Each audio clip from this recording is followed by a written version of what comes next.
¿A dónde iremos? ¿A dónde iremos? ¿Donde la muerte no existe? Mas, por esto viviré llorando. Que tu corazón se endurece. Aquí nadie vivirá para siempre. Aún los príncipes vinieron a morir. Los bultos funerarios se queman. Que tu corazón se endurece. Aquí nadie vivirá para siempre. Macuali Tlanesi, Macuali Tonali, Macuali Yowali, Inistli Yolot. Con el permiso de sus rostros y corazones, me presento. Mi nombre es Luis Fernando Herrera Ramírez, octavo hijo de Iván Ignacio Herrera Banda y de Concepción Guadalupe Ramírez Nieto. Tengo raíces en los estados de Querétaro, Puebla, Oaxaca y Veracruz. Soy originario de la Ciudad de México, nacido en el barrio de Tepito, en la delegación Cuauhtémoc. Venerable sacerdote maya Alach Winit Bahalam Kim. Con todo respeto ofrendo el presente trabajo al ombliguito de Iztapalapa, Santa Cruz Mellehualco. Lo hago con todo cariño. Para abordar el tema de la vida del rey Nezahualcóyotl y su obra, es menester entender la manera en que la visión mesoamericana entendió la vida y el movimiento de los espíritus a los cuales sirvieron, y que a la vez nos hará entender el trabajo chamánico que se pretende realizar en la vida moderna. La exposición que a continuación presentaré está dividida en 4 temas fundamentales, como lo son la visión mesoamericana, el análisis de los libros Nezahualcóyotl, vida y obra de José Luis Martínez Rodríguez, Nezahualcóyotl, su legado como arquitecto y constructor del paisaje, publicado por el gobierno del Estado de México, y en Nicalmopowa. Obras todas ellas que si bien por sí y por separado se pueden entender, considero que analizándolas en su conjunto nos darán una visión más clara de lo que se pretende en este trabajo, y que es comprender la existencia de algo mucho más grande en la creación del universo y la vida como la conocemos y como fue vista por nuestros antepasados y que lamentablemente pues hemos olvidado. Bien, existe una teoría científica de que la formación del universo se produjo como consecuencia de una formidable explosión atómica, la famosa teoría del Big Bang, a partir de la cual se creó todo el universo conocido. Lo que no se puede cuestionar, pero lo que sí se ignora, es qué fue lo que produjo esa explosión, o más bien, quién la provocó. Por lo que a la ciencia al respecto se queda callada, se queda corta, y solo puede suponer qué sucedió. Y es aquí donde entra la cosmovisión de los pueblos, y las religiones también, entendiendo como cosmovisión la manera en que los pueblos entienden la vida. Y digo pueblos porque el concepto de cosmovisión únicamente abarca la visión colectiva, nunca individual, porque esa cosmovisión, o en su momento creencia, debe ser validada y compartida por la colectividad. Es, como ya lo mencioné, que la cosmovisión entra al quite de la ciencia y es la cosmovisión la que nos da una idea de cómo se produjo y cómo se dio el fenomenal evento, el evento que dio origen a la vida. Ninguna cultura en el mundo es omisa a dar una explicación al evento,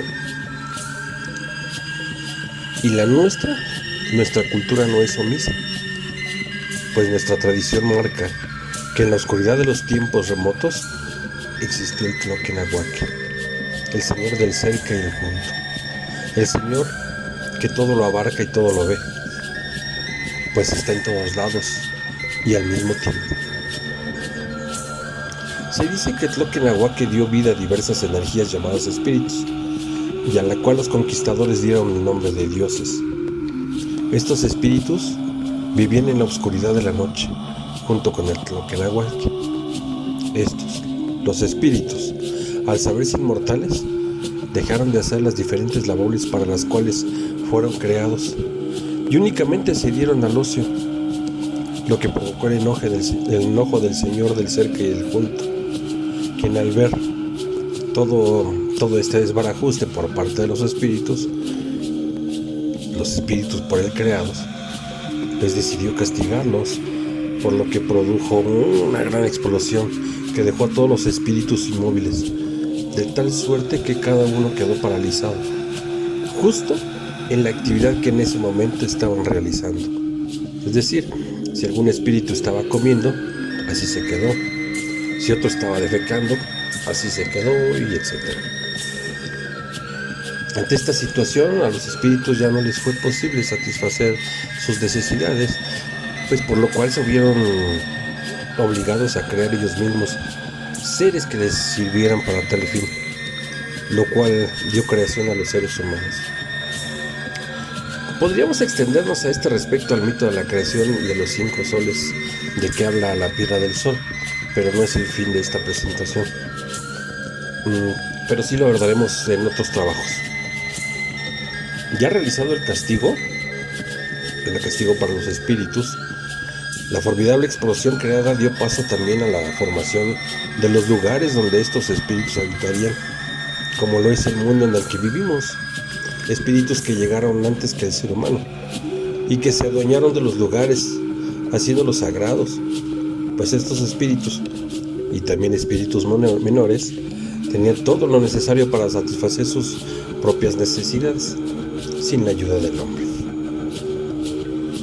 Toda esta historia nos deja ver que la formación de todo lo que ahora conocemos se dio por la acción y voluntad de algo mucho más grande y que conocemos como Dios, y que la ciencia, como ya lo comentamos, no puede explicar, dando paso a la espiritualidad y a la filosofía, las cuales ahora se entiende que van de la mano para dar explicación más amplia y profunda de nuestros sentidos y razón por sí solos no pueden entender.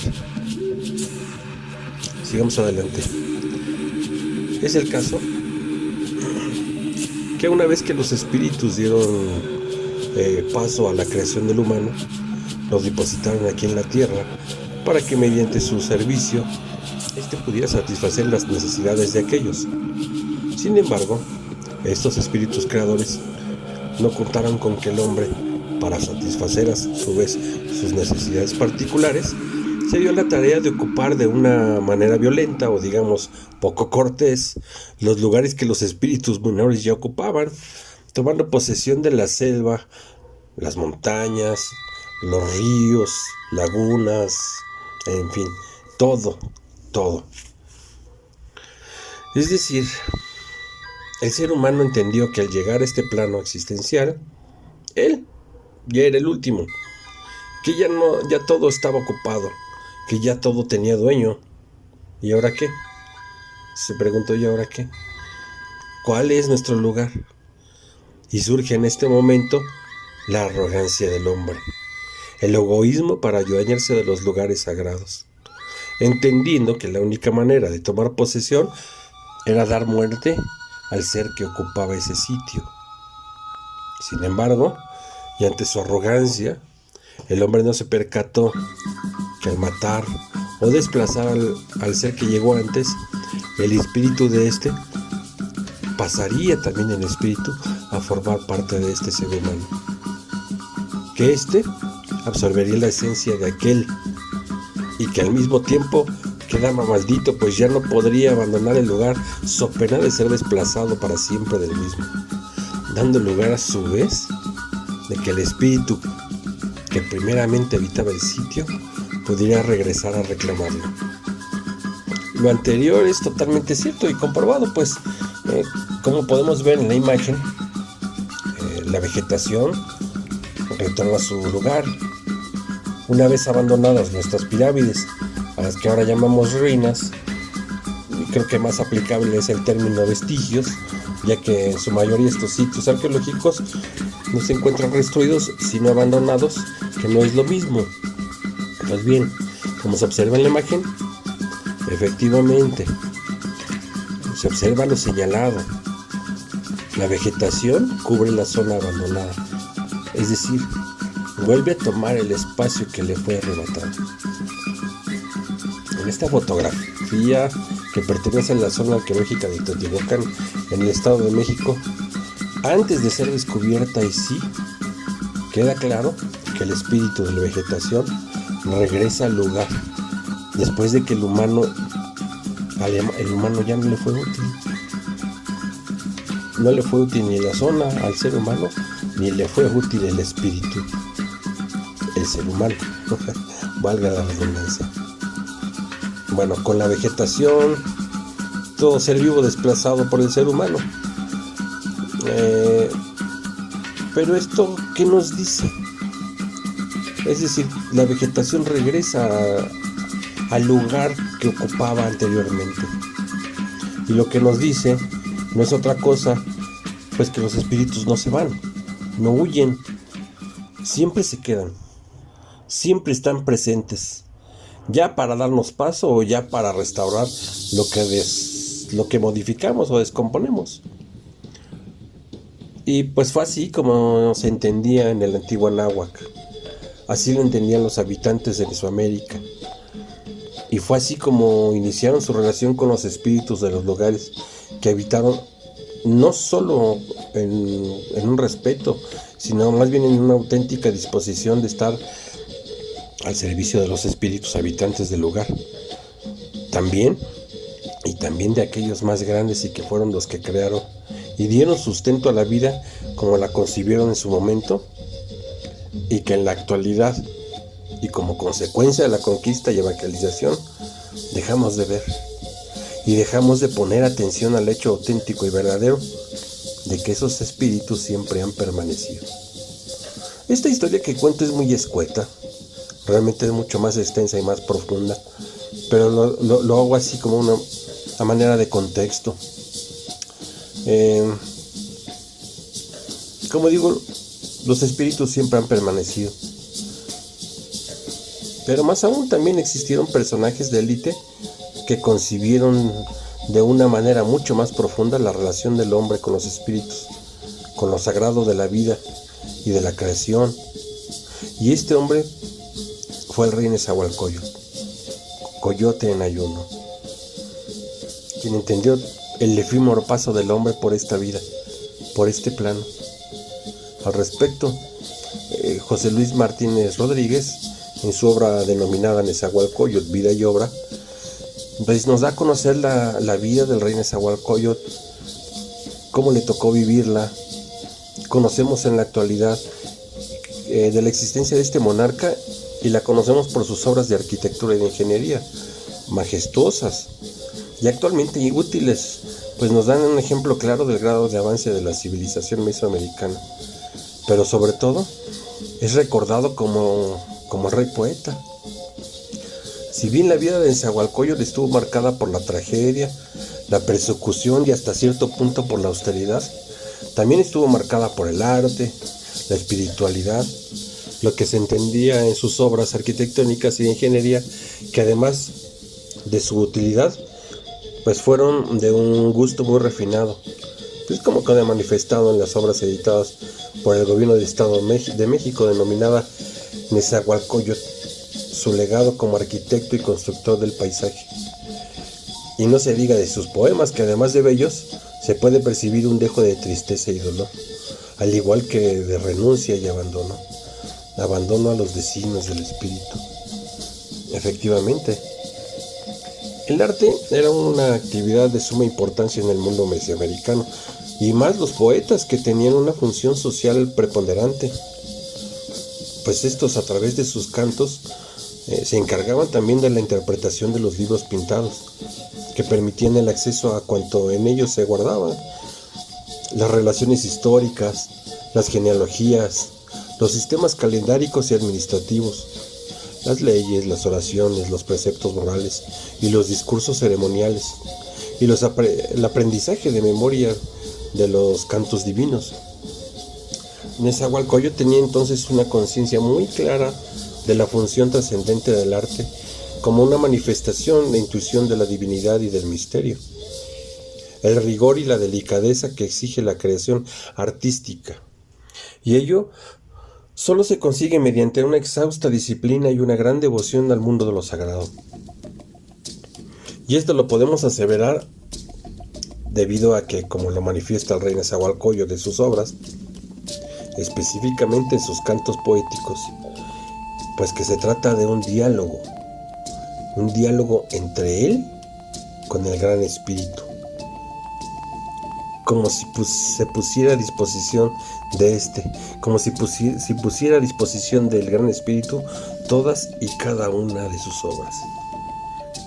Al respecto existe un poema muy claro, bello, se llama No acabarán las flores, no acabarán mis flores, no cesarán mis cantos, yo cantor los elevo.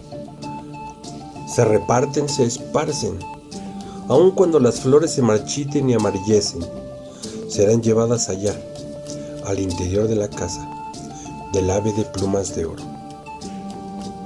En este poema nos damos cuenta de la nostalgia y tristeza de la efímera existencia del hombre en su paso por la vida, pero con una certeza muy clara también de que lo que perdura en la tierra es el trabajo, las acciones del hombre, y más y cuando las realiza para exaltar a los espíritus. Sí, ahora podemos entender que Nezahualcóyotl realizó grandes obras no solo o simplemente para beneficio del pueblo, sino para agradar al gran misterio, a Tloquenahuaque. Y todo esto gracias a su gran vocación espiritual, a su conexión con Dios. De otra manera no es posible explicar tanto la grandeza de sus obras como el sentimiento nostálgico y trágico de sus cantos, así como su diálogo con el Gran Espíritu, lo que podemos apreciar en el siguiente poema.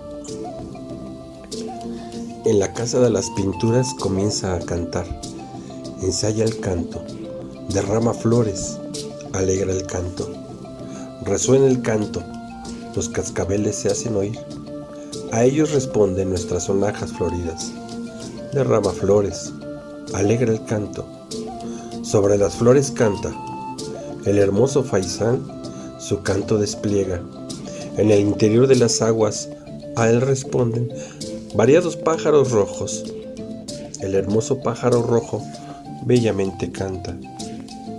Libro de pinturas en tu corazón, has venido a cantar, haces resonar tus tambores. Tú eres el cantor, en el interior de la casa de la primavera alegras a las gentes. Tú solo repartes flores que embriagan, flores preciosas. Tú eres el cantor, en el interior de la casa de la primavera alegras a las gentes. Vemos entonces que ante esta formación cultural, religiosa y política, y sumado a sus experiencias de vida de persecución y austeridad, pues Nezahualcóyotl no pudo dejar de lado sus momentos de reflexión y filosóficos, los cuales le permitieron entender un concepto de Dios muy diferente al que fuera generalmente admitido por la sociedad anahuaca y mesoamericana, o acolhua. Su concepto de Dios fue la de un Dios creador único, misericordioso y dispuesto a recibir ofrenda diferente a la de sangre o sacrificio humano, motivo por el cual sus desacuerdos con los sacerdotes de su corte. Estos desacuerdos fueron constantes y se redujeron únicamente al de ser tolerante. Sin embargo, ello no fue obstáculo para darse cuenta que el Dios, por él entendido, podría aceptar ofrendas más que las de sangre, el que fueran vistosas, llenas de color y música, de baile y canto. Esta concepción que alcanza Nezahualcóyotl le permite un acercamiento con lo divino, de una convivencia con el entorno mucho más cercana, y no digo que el resto de la población no la tuviera con los espíritus, sino lo señaló por ser el rey Nezahualcóyotl el más representativo de su época. En este contexto, cultural, en el que el hombre entiende su lugar en el mundo, en el que su relación con lo sagrado es la del intercambio, ya que son los espíritus los espíritus creadores y que crean todo para su exaltación, y son los que nos proveen del sustento diario, y nosotros correspondemos mediante la ofrenda, y además de la conciencia existente de que todo lo creado forma parte de un solo ser, de que todo está relacionado y de que todo tiene un ciclo y todo tiene una continuidad. Es que Nezahualcóyotl crea sus obras para engrandecimiento de los espíritus y todavía más del gran espíritu, para agradarlo y engrandecerle, y agradecerle también por las bendiciones recibidas, aun sabiendo que el paso por la vida es efímero. Entiendo pues que todo es uno y de que todo lo que hacemos beneficia o afecta a todos. Es que realiza sus obras así, sus obras arquitectónicas, conociendo esto, aprovechando para ello el entorno geográfico que lo rodea, buscando modificar en menor medida lo que la naturaleza ya había hecho.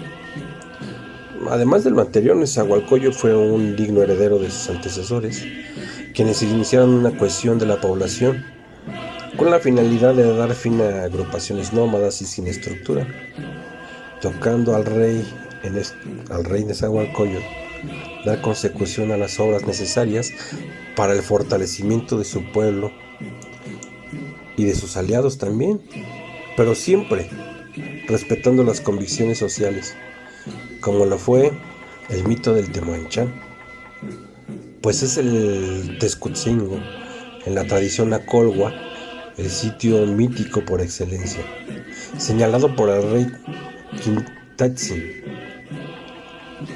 como Temoanchán. Fue ocupado por el rey Nezahualcóyotl Nacolmitzi como Tlalocan. Siguiendo entonces los estudios del maestro Alfredo López Austin, encontramos que la concepción del Temoanchán y el Tlalocan en la cosmogonía mesoamericana tiene dos grandes significados.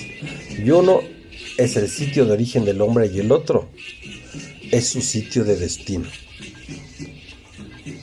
La otra parte de la realización mitopoética del Tezcotzingo está la imagen del Tlalocan, que según las descripciones encontradas en múltiples códices es un gran cerro hueco, un paraíso mitológico del máximo dios náhuatl Tlaloc, dentro del cual se encuentran todas las riquezas vegetales de la tierra, semillas esenciales que perpetúan la existencia de toda la vegetación, así como las aguas contenidas en Tlaltipan, las nubes, las lluvias, los ríos, los lagos, el trueno, el rayo, el granizo y los mares, que todo lo rodea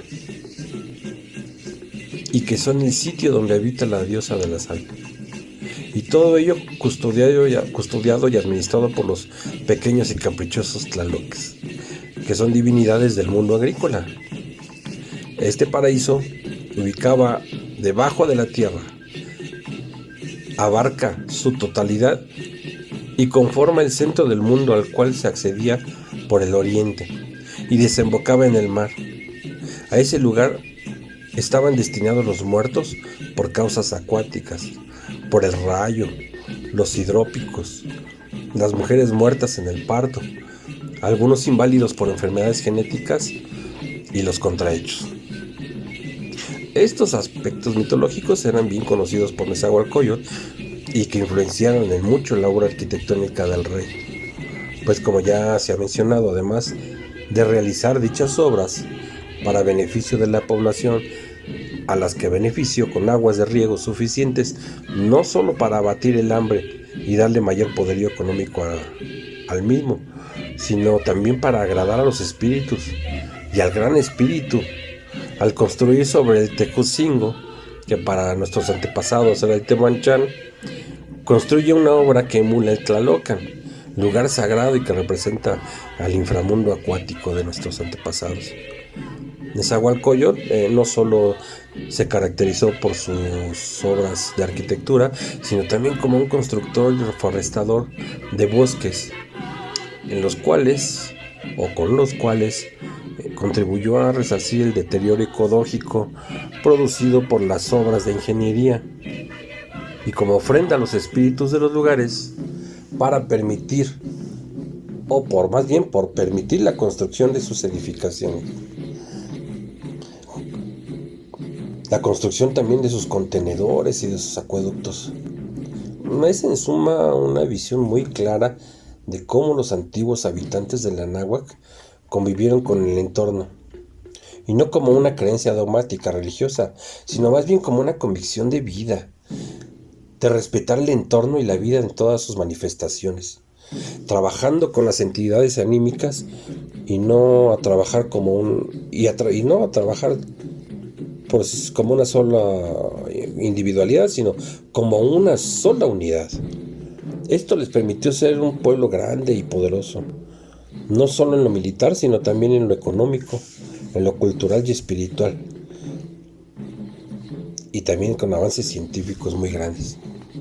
Justo esta visión, esta formación, o por esta formación le fue permitido a Nezahualcóyotl conocer de rituales sagrados, con los cuales entrar en contacto con los espíritus y tener experiencias premonitorias. Dentro de estas experiencias pues están la llegada de los españoles, la cual no le tocó ver porque su muerte aconteció muchos antes de la llegada de los europeos. Pero es esta visión, esta cosmovisión mesoamericana, la que en alguna forma coincidió con la que los europeos traían cuando llegaron a México. Y por esta razón, los habitantes de nuestras tierras no les eran ajenos los santos que los españoles trajeron durante la evangelización. Para muestra se encuentra el documento conocido como el Nican Mopohua. Este pues es el documento histórico en el que se relatan las apariciones de Nuestra Señora de Guadalupe a San Juan Diego Cuauhtlatoatzin. Estas ocurrieron del 9 al 12 de diciembre de 1531. Es un escrito originalmente en lengua náhuatl y todavía es una lengua de uso en varias regiones de México. A pesar de que muchos documentos indígenas comienzan con el Nican Mopohua, estas dos palabras iniciales han permanecido por antonomasia para identificar este relato. El título completo es: aquí se cuenta, se ordena como se hace poco, milagrosamente se apareció la perfecta Virgen Santa María, Madre de Dios, nuestra Reina, allá en el Tepeyac, de nombre Guadalupe. Bueno, pues si bien es cierto que el documento ha sido criticado como apócrifo, como falso, porque se asevera que dichas apariciones nunca existieron, bajo el argumento de que Fray Juan de Zumárraga nunca lo menciona, nunca lo dice, a pesar de ser un evento tan importante, ¿no? Y también es cierto que estas apariciones han pasado de boca en boca desde esas épocas, y lo queramos o no, ya es una historia y una imagen de dominio público, de dominio popular de nuestro pueblo, de nuestro país. Y si en su momento no fue cierto, ahora en estos tiempos ya lo es. Si no lo era, ahora sí ya es real. Pero no se trata de que en este trabajo se critique de la autenticidad de las apariciones, sino de lo que Juan Diego Cuauhtlatoatzin vio, de lo que hizo y de por qué lo hizo. En cuanto a qué vio, es difícil saberlo. ¿Qué fue lo que vio? ¿Qué fue lo que vio? No lo sé. A ciencia cierta no lo sé. Pues en su cosmovisión aún mesoamericana, no existía en su mente imagen como aquella que se dibujó en su ayate. Entonces, ¿qué vio? ¿A quién vio? ¿Con quién habló? Eso es difícil. Pero más allá de eso está el hecho de la ciega obediencia de Juan Diego, que Juan Diego tuvo para con la Virgen de llevar su mensaje al obispo. Y aún sabiendo que ello podía acarrearle la muerte por herejía, ya que si analizamos los hechos que se narran en el libro mencionado, podemos inferir que Juan Diego acude al cerro a recoger las rosas que la Virgen le ordenó. Luego entonces, él nunca y en ningún momento vio qué imagen se dibujó en la tilma. Tenía entonces una confianza ciega en la morenita, a lo que le ordenó. No dudó tampoco de que ella curaría a su tío que se encontraba enfermo y quien también dio testimonio de la aparición. Queda claro en el relato del Nicamo Pogua la fe y el compromiso de los habitantes de la Náhuatl. La fe y el compromiso para con los espíritus en cuanto a obediencia y servicio a lo más grande, a lo sagrado. Devoción y entrega absolutos, conceptos de los que carecemos en la actualidad, pero que todavía en algunas comunidades de pueblos originarios podemos ver, todavía incluso en comunidades urbanas, como la de un servidor, que el 8 de septiembre celebramos a la Virgen de la Natividad.